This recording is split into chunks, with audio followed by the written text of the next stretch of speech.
Regardez ces murs. Ils ont été bâtis pour durer des millénaires, pour ériger une forteresse ou un tombeau.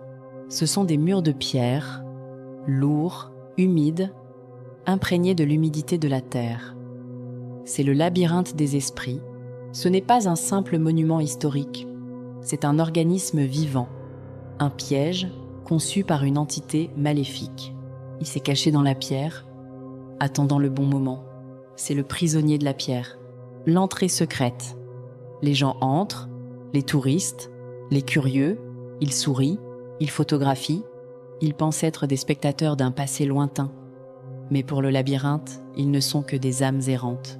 C'est une scène de théâtre. Le bonheur apparent du visiteur n'est qu'un le masque du piège. Dès que le visiteur s'éloigne du groupe, la réalité bascule, s'efface. La lumière du soleil devient grise.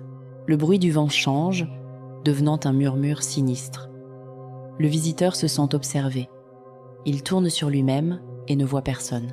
C'est là que le jus se transforme en proie. Les esprits maléfiques le prennent en chasse. Ils lui envoient des hallucinations, des bruits de pas, des ombres qui s'étirent sur les parois. Ils veulent sa peur.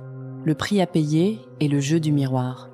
Pour survivre, le visiteur doit se dissoudre dans l'architecture. Il ne peut pas utiliser la logique. Il doit suivre les esprits. Il doit leur ressembler. Il doit devenir une ombre.